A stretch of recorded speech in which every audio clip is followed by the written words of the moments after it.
perspective presented by the New Orleans Secular Humanist Association, following our few principles of humanism. We're committed to the use of science and reason for understanding the universe and for solving human problems. We're skeptical of untested claims of knowledge, but we're open to new ideas. We are concerned with securing justice and fairness in society and in ending intolerance and discrimination. We are committed to the total separation of religion and government. We affirm humanism as a realistic alternative to the theologies of despair and the ideologies of violence.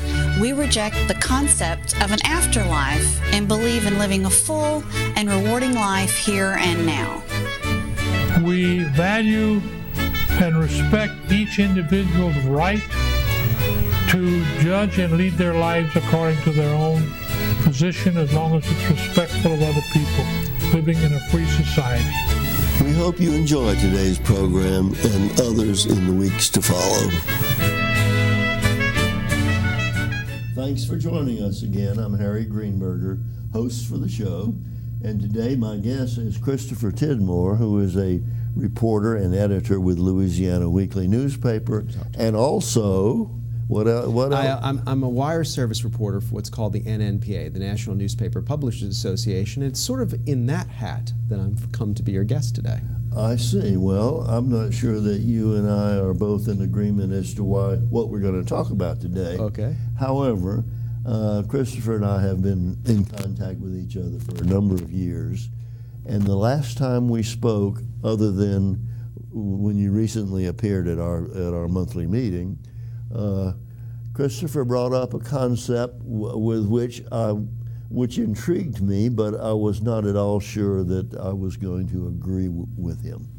And this, as best I recall and understand it, was that when we were discussing our secular humanism movement in our organizations, it was your opinion that the way we were going to do it would not be through logic and reason, but that we had to appeal to emotions in order to bring people who might be on the fence or leaning or maybe even already non-believers, but to bring them along. Now, am I close to what we were talking about? Let me give a background for the audience, if we could. When we had this conversation, I was sitting in a hotel room in Koh Samui, Thailand, having just driven quite literally overland from London via Central Asia, Siberia, Mongolia, China, through Central, all the way eventually to Singapore, then across Indonesia, and then I drove from Darwin to Adelaide to Sydney to Tasmania. That sounds like a dangerous trip. It was interesting. I was almost only blown up once and shot at twice. Actually, it was much safer. It was organized by a group called Madventure.Travel. And what they do, they've specialized in trips for years from London to Sydney, but via the southern route that went through India.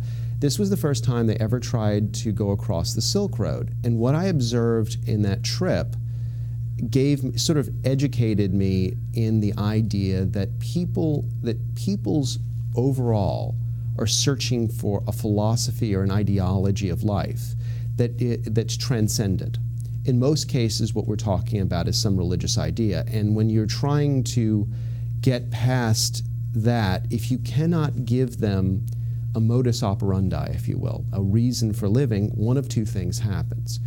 Either there are multiple religious ideas that are extreme in their viewpoints, and this I'm talking specifically about Wahhabist Islam or 12th Imam Islam, which is not, I'm not putting an anti-Muslim rock, I'm talking about extremist ideologies that take the image of religion. Okay. Or it becomes a nationalist ideology, which is not religious, but might as well be. And this is what you're seeing in China. Use the word transcendent. Clarify that for me. The idea that a human being is part of a bigger whole, not just of a race, but an idea that they can believe in. There's, I always use this, and for the most part, I believe that it is an essential human ideal to want to believe in a power bigger than themselves. Whether or not you think that's a rational idea is not what I'm here to discuss. Okay, Yes. I do have theistic tendencies. So some secular humanists say this. I'm saying this. I'd be saying the very same thing if I were an avowed atheist, based on what I observed, which is that every time the philosophy that as people educate more and evolve more, well, of course they'll adopt this viewpoint. And what I'm saying is my observation on that was that people are searching for a religious ideal. Now, some of that can be actual religion. Others can be a nationalist ideal, or what I'm seeing in Central Asia, which is a fusion of the two. But realistically, you can't just simply say, this is rational to go. That works for individuals. It works for many individuals. You can have perfectly ethical individuals on that. But as societies go, usually what happens, based on my observations and my view of history, was when that was adopted, all it did was create a fertile ground for an even more radical religious ideology. And how do you define religion?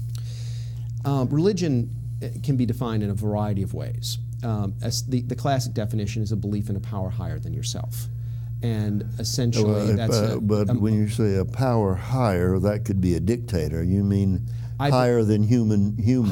Higher than human belief and human ideal. This can be a monotheistic God. This can be a state of nirvana, if you will, if you're looking at the Buddhist ideology, though that has problems, and I'll tell you with that. But it actually can be a quasi-religious viewpoint. And what I was finding in this trip is, I said, throughout Central Asia into Western China, in the Uyghur China, you have what was once a Sufi Islam, which is a very peaceful form of Islam, dominated area. This was the Silk Road. This was a point of transport. It had to be very cosmopolitan through most of its history, dealing with many cultures, many religions, many races.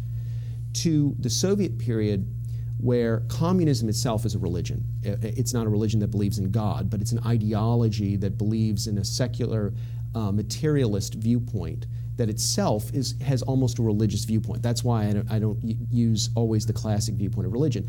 But its avowed belief in crushing both ethnic identity and religious belief essentially left the Central Asian states, as we know them today, bereft. And they became fertile ground for what has grown out of Saudi Arabia as Wahhabism. Wahhabism is to Sufi Islam or classical Islam what the Westboro Christian Church is to practicing Baptist or Catholics.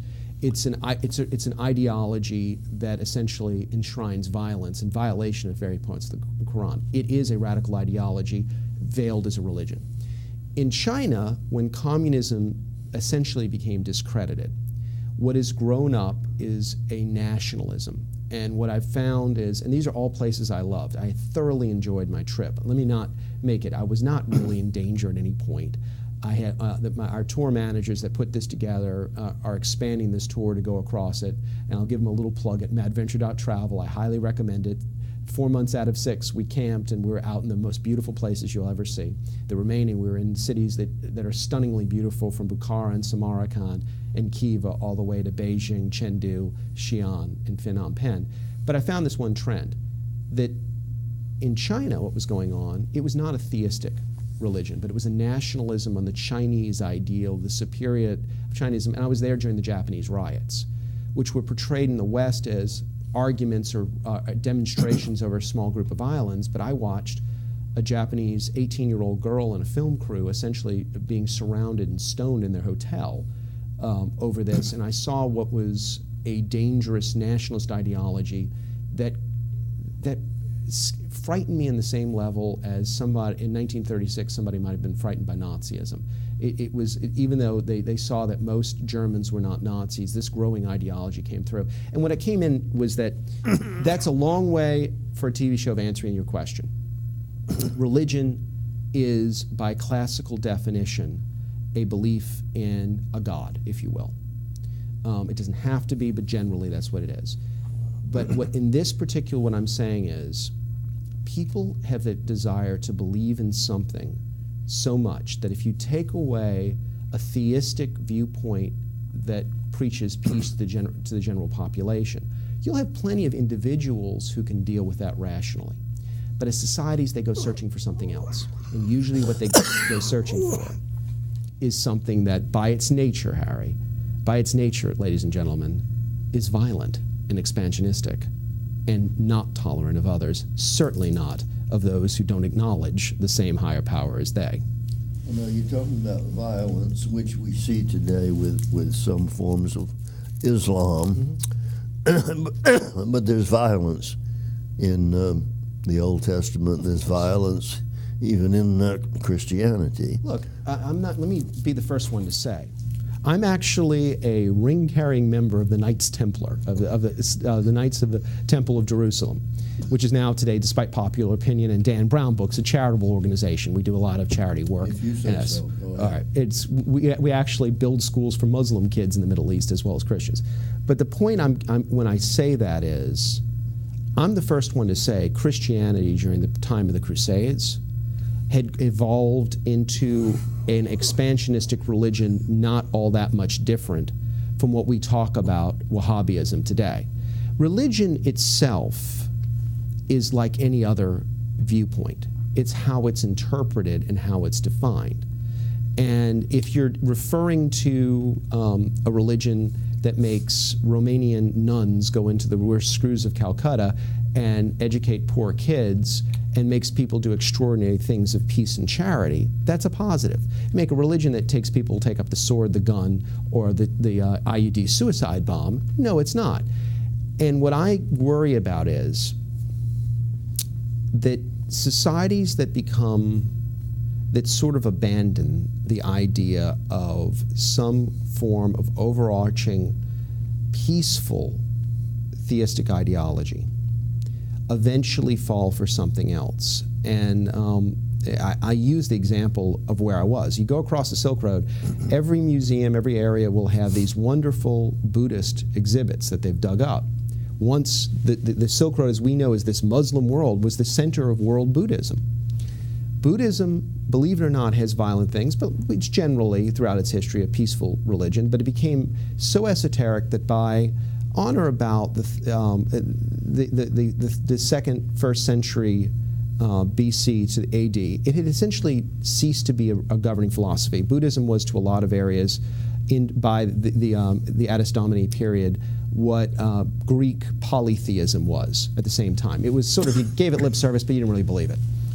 Well, Excuse me, this was defined at the time as being an evolution of rationalist thought. No, it was just a prelude to the Islamic takeover of the area and reversion of a very cosmopolitan culture to one that increasingly was not over centuries. But these religions have their followers and their advocates. Mm-hmm. Why are they a part of that? Simple. There are two very distinct reasons, and it goes to two stages. The conventional one that some of your members brought up when I spoke before your organization was the fact that people who've lost everything, who have very little education and background, are looking for something to believe in. And that sort of follows the conventional secular humanist rationalist viewpoint. Poor, uneducated, you go through that. What is often ignored is, in many cases, it's the highly educated that lead this. And I always refer to the Iranian Revolution as this. The people who led the Iranian Revolution were the young people who had studied in the United States, Britain, France, and Germany. They had plenty of exposure to Western culture, had gone there relatively unreligious, because the 50s were 60s into 70s were pretty secular time in Iran. I mean, we don't think about that. This is a relatively advanced country. This was not, at the time of the revolution, a particularly third world country. It had poverty, but it was not on the levels of many others. And yet these were the ones in the West who got radicalized, and they were extreme. These are people with graduate degrees, postgraduate degrees, engineers, and yet they were the ones who embraced a form of Islam, in their case, what's called 12th Imam Shiaism, which is an apocalyptic version of Shiaism that has very little resemblance to what Ali advocated. And they're the ones who led the Iranian Revolution. And that's the point I'm making. The viewpoint that this is only for the poor and uneducated is, or that it's only a very small group of people that are educated that embrace this, doesn't follow the historical record. What finds is sometimes the ones that are the most dangerous are the highest educated with the most exposure to the West that end up becoming the most violent. And yet, religions through the centuries have had great followers. Mm-hmm.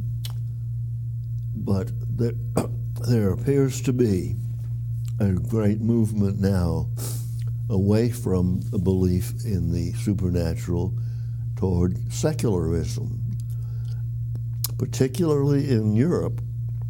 And I just wanted to give a few quotations as to what is happening in that respect. And again, it's not, there's no emotional appeal. These people are walking away from the traditional religions that they had followed. You have no argument that there's a move of secularism through most of Europe. Continue, please. Here's an article that says, a huge news story barely noticed. This was from in November of 2010.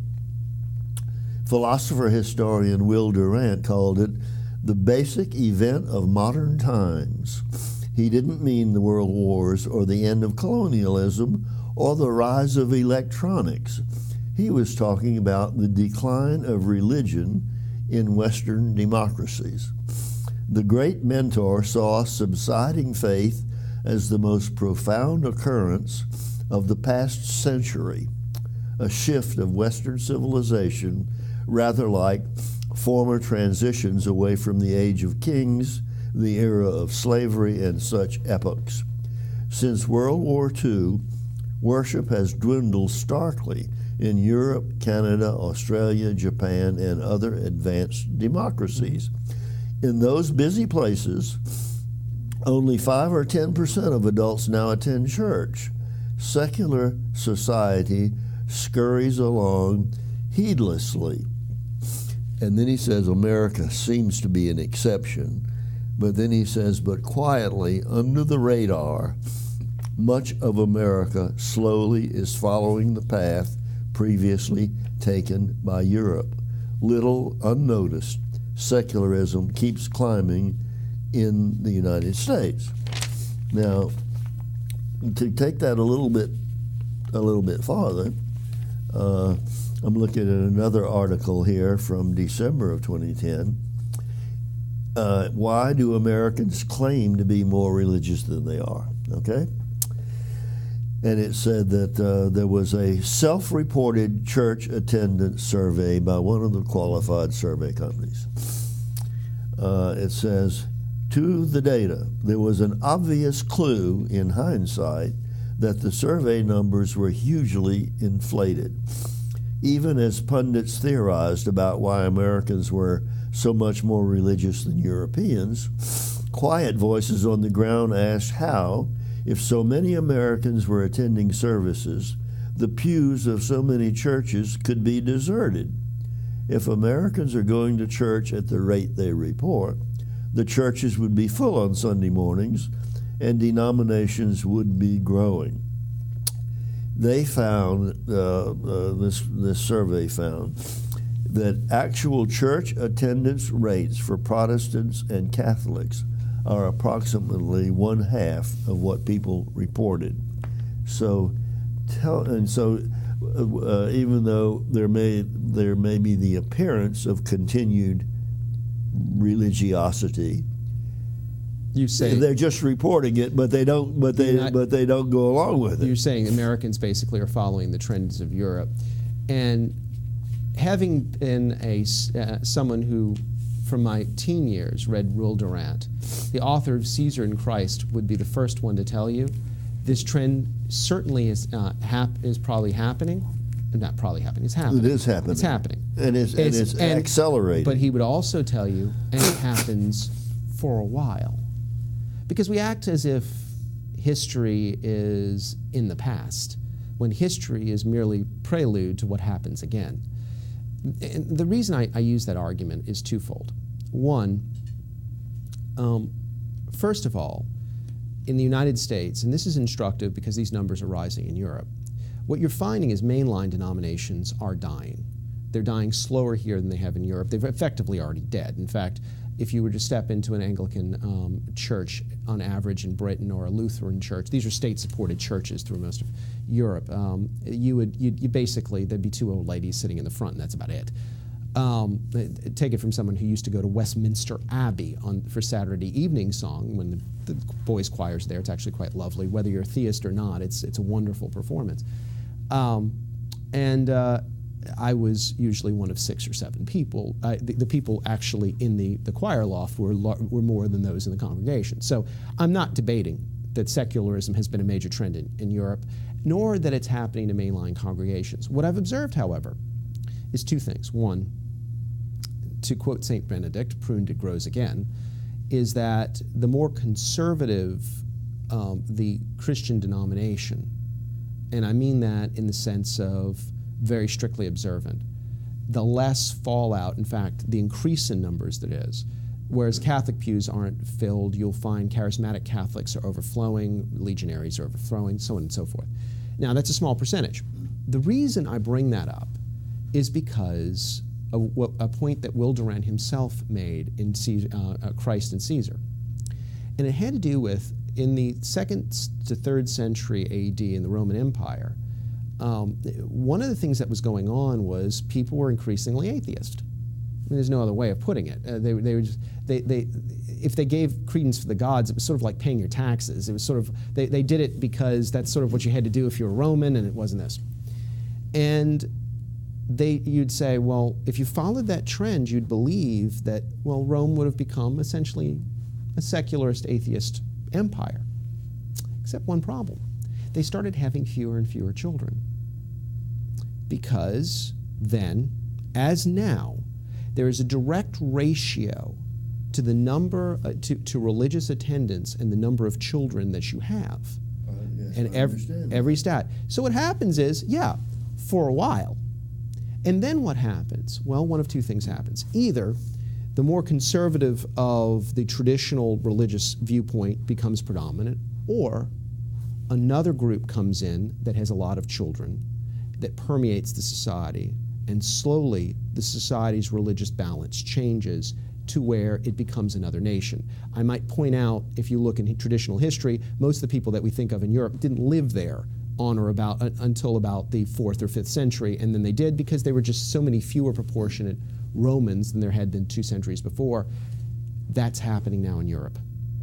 What's going on more and more is you're seeing Turkish 3rd-generation immigration in Germany. You're seeing North African in this. You're seeing South Asian, all this in Britain. You're seeing essentially Muslim communities outbreed traditional ethnic communities of Europe. And that doesn't mean a big deal for now. Might not mean a big deal in 30 years. 100 years from now, talk to me. There is actually one demographic study I read the other day, and I've spent a lot of time in Russia. I happen to love Russia. Russia is trying to go against this trend somewhat unsuccessfully with the Orthodox Church. But what's happened in Russia is the level of breeding amongst conventional ethnic Russians is so low. It's a demographic collapse. And the level of breeding amongst indigenous Russians within the Russian Federation from Soviet times, these are basically Dagestan, Chechnya, all the Central Asian, non-Asian republics that are part of the Russian Federation, is so much. There are some notes that Russia will be a majority Muslim country by 2050. Not 2100, 2030, 2050, that's within our lifetime. Because of immigration? Because of breeding. Here's the thing that happens. You can shut off immigration, but the people that have the children eventually will be your future. All right, so essentially what you're saying is that the future balance or imbalance between religiosity and secularism depends upon family size. Is that pretty much what essentially, you're saying? And but I did previously, I had the impression that you felt that for people who had walked away from traditional beliefs were not emotionally fulfilled by living a life of reason and logic. Is that a position you take? Let me say this. Some individuals are, okay? And this is where I always have to separate, because people are like, well, I do, and my friends are all like this, so I don't know what you're talking about.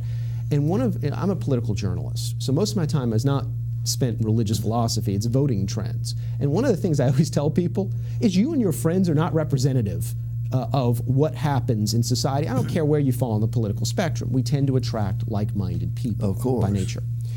And what I say to people is individuals can not only be ethical, but many can be far more fulfilled in a secular, let's be blunt, atheist lifestyle than theistic. Many cannot. And what I found is societies in general, this is what happens. Some of those people don't have children but are very happy, but they breed themselves out of existence. But what happens though, if you look at history, is those that are breeding and becoming more dominant in society, the people that are somewhere in the middle suddenly want to become part of the belonging group, and they start moving this way ideologically.